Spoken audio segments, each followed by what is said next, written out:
Hello, and welcome to Authors Amplified. I'm your host, Stephanie O'Neill.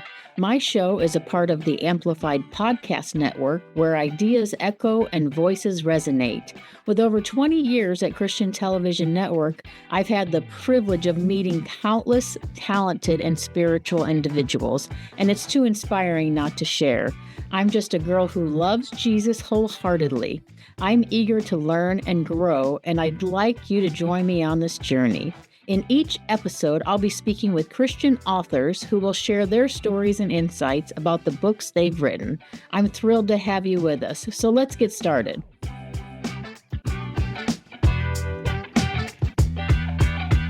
Welcome to Authors Amplified. I have a very special guest today that I am so excited about. Kristin Tomasello. Is that how you pronounce it? I didn't even ask you before we started. Is that correct? Yep, that's perfect. You nailed it. Wonderful. She has a book called The Diamond Defender, Eternal Quest, and it's a book that I've never really experienced before. I'm so excited to have you on so that we can share with all of the listeners what you're doing and why you're doing it. So, Kristin, thank you for being here so much. I appreciate you. I appreciate being here, and thank you guys so much for having me. It's such an honor for sure. So let's just start off. Let's just tell the listeners a little bit about you and who you are and your background. Okay, so I started competing for Miss Florida USA back in 2021 when I kind of began to think about a platform or branding and getting I would say my calling out there. So I've been advocating for people with disabilities since I was 15 years old. And my father collapsed in front of me while I was playing the piano. He was diagnosed with leukemia when I was 12 years old. So I've been fundraising since I was 12 years old for people with blood cancers. So I kind of got involved with the American Cancer Society and really put my efforts towards people with blood cancers. And then as that was growing in me, I was finding the passion to work with people with disabilities. So that started at the same time, when I was 15. And then as time progressed, I felt the nudge to, I went to business school and graduated from nursing school. So I'm a double major, but then I got involved in competing at Miss Florida USA. So I was like, oh my gosh, I can really impact and I can really make a difference. So I started my own nonprofit organization that benefits special needs. But in the process, I became an author and I've traveled around the world. I've met different world leaders and I've had the honor to be a part of film and entertainment and all of that amazing stuff. But the Diamond Defender book was actually inspired when I went to New York City back in 2023. And I remember staring at this advertisement and it was a picture of Wonder Woman. And also Wonder Woman was actually Miss Israel. She competed at Miss Universe. So we kind of have the same sort of background a little bit. She's very unique, very complex, but just so amazing. She literally won Miss Universe Israel, and she was also in the army. I mean, oh, wow. I know. So I was like, she's so amazing. So I was staring at her Wonder Woman advertisement and then the Flash, and I found all these different, unique powers that they have and how they fought battles. And I was like, this is kind of like what it's like to be a Christian almost. And, we constantly pray and we go after and we're going to be like, I'm going to have the victory today because we have God on our side. And, that's what the Christian walk's all about. So that's kind of how it got the inspiration going. And then one of my coaches for Miss Florida USA, she won Miss Universe back in 1992, but she actually lives in Namibia. And Namibia is known for diamonds. So I had this kind of this dream of me being like almost like a diamond being pulled out of the sand. And then I had the privilege of meeting the Namibian government, and they were telling us how they take out diamonds out of the rough, Mhm. essentially. And I was so inspired by that. I was like, how many of us, we have dreams and aspirations to be, more than what we were or what we are, or, we want to have achieved this, or we didn't make this quota or all that. We have all that, Mhm. you know, fake illusion that we have to be somebody to be receiving God's love and all this stuff. And really, I was so inspired by that little statement where it's like they pulled the diamond out of the sand. And once they pull the diamond out of the sand, you become unbreakable. And then I found this landmark that's actually in Namibia, Windhoek, in the capital, where it's called God's Thumb. And I felt that the diamonds that are created in God's image, which is the thumb, which he has his mark on us. So we have to go through fire and refining and purification and just like this intense, almost like you're just like a piece of coal, right? And it's not beautiful and it's kind of ugly to look at. But then when it's done, you become this rock solid, rare gem. And I think that's what people are afraid of.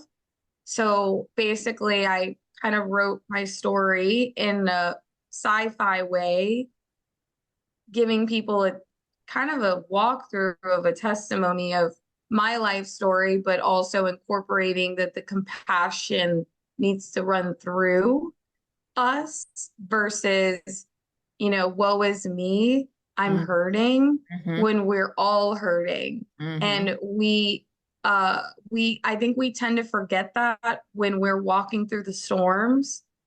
And I felt like God has, even though when I have been fundraising my most of my life and giving back pretty much everything I have and everything that I am to the community since I was a kid, it was difficult for me to to not see what was going on around me. It was hard for me to focus on myself or remember that I have needs to be met. And but God has always met my needs. Mhm. So I felt like that book kind of made me realize that in the process of me giving and me being a superhero, quote unquote, not Mhm. really, but I learned so much of that giving really is what made a way for me. And it gave me a direction. It gave me a heart for others. It opened doors for me that it would have never happened. And I think we get caught up in the storm versus, somebody else's path is harder than mine. I need to remember that it's not about me at this point in time. What about all of us? And that's kind of how the Diamond Defender was made. It was made from the diamond in the rough, Mhm. which all of us are because we're not, some of us don't understand obedience right away. Some of us don't understand compassion right away. Some of us don't understand gratitude right away. Like we all have a different walk. And basically, she is going into different planets and different galaxies and meeting other people that have had different backgrounds. And she enhances the compassion, and we're kind of like, it's kind of like an evangelist story, Right. right? Mhm.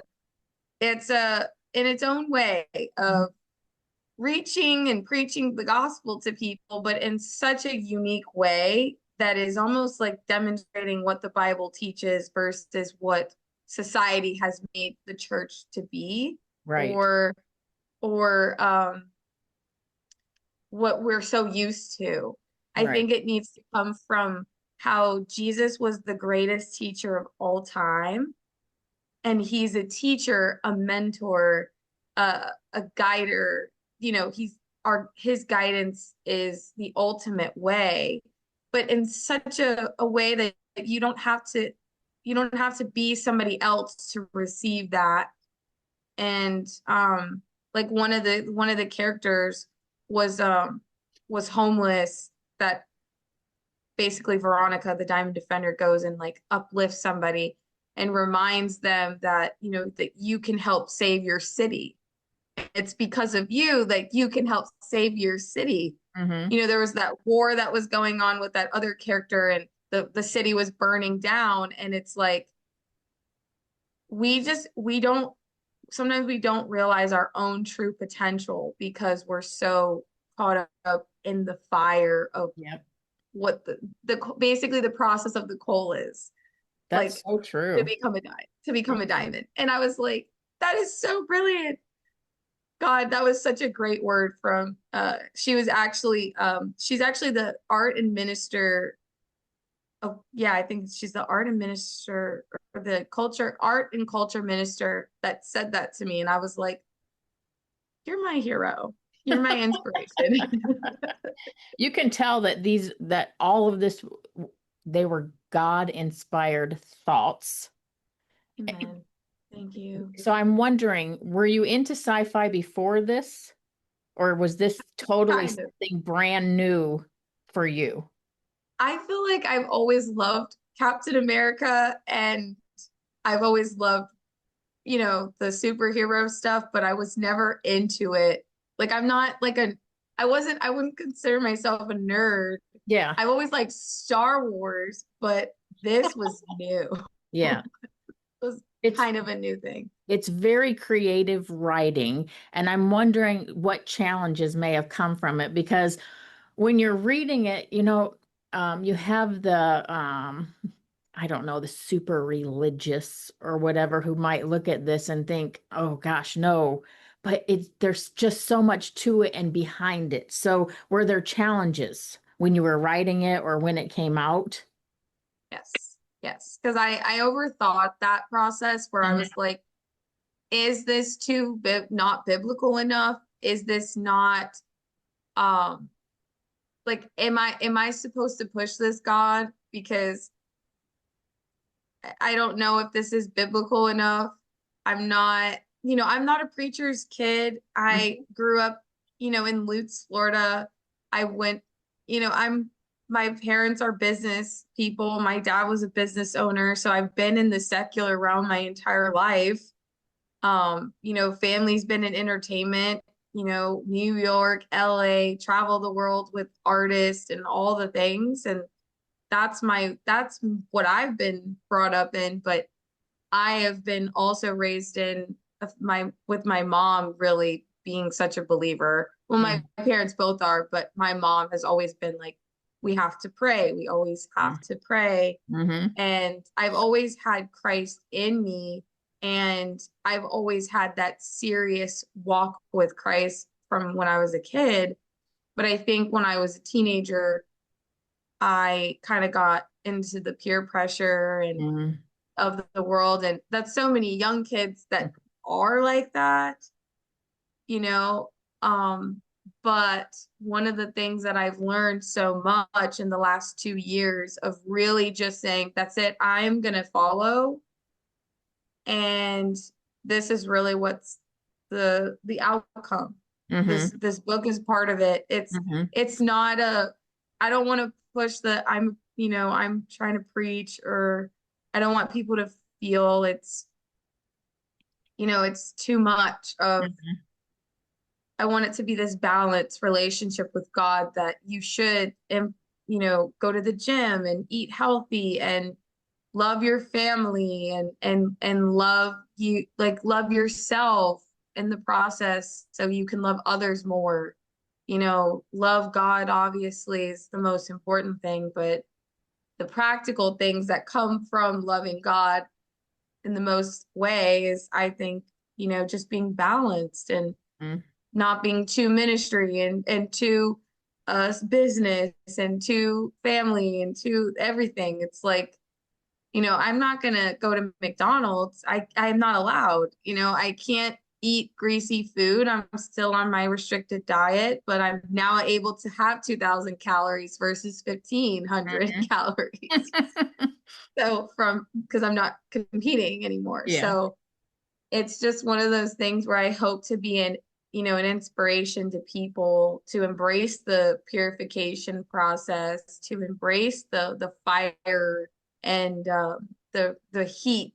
Let him get through you so he Hmm. can move people and just work his ways through you for Right. sure. And Right. I think that is what I feel like we've been missing all along. The people get lost in the process Right. and they Right. think it's never going to happen. Yeah. I think this book can reach people that maybe would be unreachable by just a book that is about ministry or about prayer or about, something very specific. I think this could really reach a genre of people that no one else could reach. I think that's his goal, you Yes. know, especially, being in entertainment.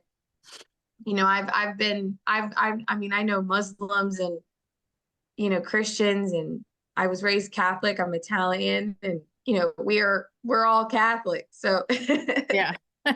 and, and, one of the movie premieres that I had the privilege of going to, um, a lot of them were Muslims, and they all knew I was a Christian, and they knew that I was never going to back down.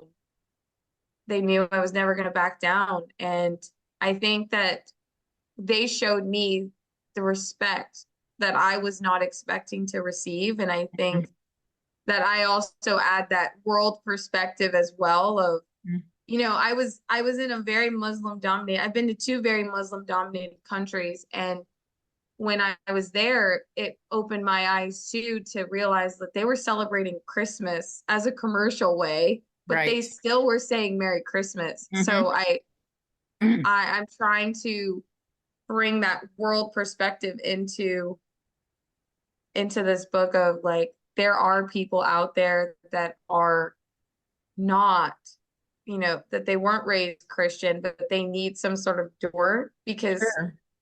I think that the world is wanting more of Jesus, but they're not sure. Right. So I love what you said, and it reminded me of that moment actually, because it's so true. Like there is so many cracks that are happening in the world that are allowing Jesus to come through it, Hmm. but Yes. nobody really wants to hear it from a very churchy, unrelatable way because there's Hmm. so many people that have been so hurt. Hmm. Yes. And Let I, me, I come from a very big family. okay. So I come from a very big family. So I've adopted some of my team members that are part of my close circle. I'm like, Yeah. you're just my cousin. I'm like, Yeah. you could be cousin number 65.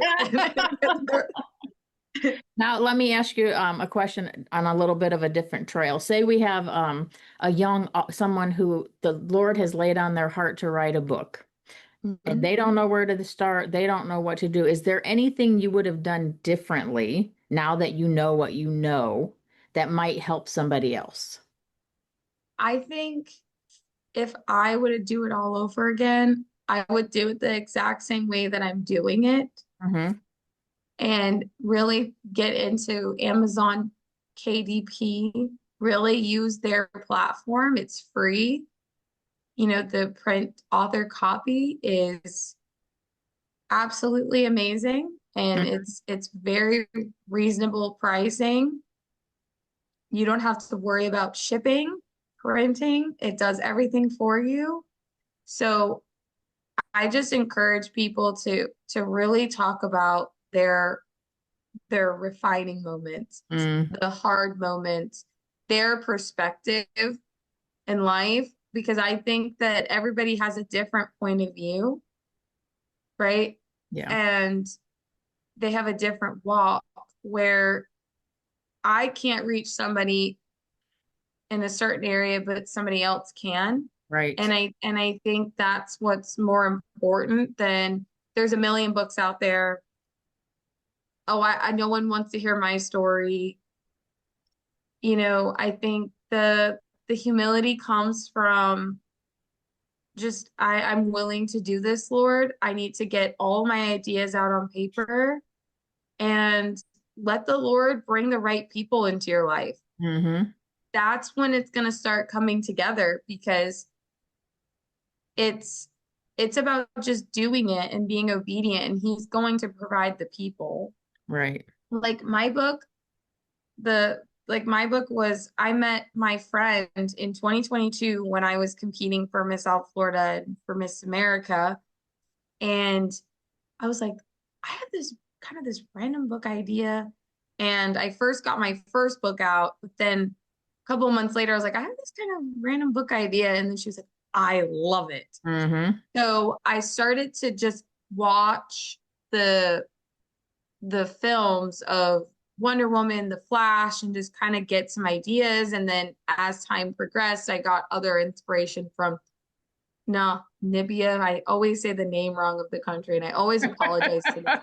I always apologize. I'm like, I'm sorry for saying your country's name wrong. But I had to allow things to take time to get creative instead of just rushing it. We think, oh, everyone's launching a book. Yes, everyone's launching a book, but take time to really make a sound Yeah. that can become a movement. And if the Lord has laid it on your heart, and just be obedient, because that may be the book that saves that one soul that he knows it's going to take that book to do. Right. Yep. Yeah. And then they could be the next Billy Graham. So I think people need to understand the significance of your life can impact the one person that changes the whole lives of others. Right. Or your life can do that. Or maybe your book could impact one person, which then leads this person to do the impact. Right. So I don't think people understand the significance of the power that they carry. Mm-hmm. That's true. Like everyone is equally powerful. Everyone is equally favored. No one is more favored than the other. Right. Because it's just a heart posture. Mm-hmm. It's just a heart posture. That's no one's more favored than the other. Mm-hmm. No one's less loved than the other. Right. And we're all created equal in the image of God. Yeah. He is no respecter of persons. Nope. Yeah. I mean, I've seen some amazing NFL players who have been in and out of foster care or in the projects, and they become professional athletes. So how can we say that God isn't finding the diamonds in the rough? Right. Right. Which leads me to so where can the listeners find your book? Oh, on Amazon. It's exclusively sold on Amazon. Oh, wonderful. So the book is The Diamond Defender, Eternal Quest. It's a faith-based sci-fi odyssey. And I promise you all, you want to get this book. It's really exciting to read. I love that the chapters are shorter so that you could read a chapter a night easily. It wouldn't take a lot of time. I love that part of it because people are so busy. Yep. And Kristin, I want to thank you so much for being with me. I appreciate you so much and all that you do. You've done so much already in your life. You Amen. you can teach adults, a lot, that you can do a lot at a young age. I mean, at 12 you started, right? So that's amazing. So thank you for being with me. I appreciate you. Thank you so much. I really appreciate being here. This was such a great interview. It's very humbling.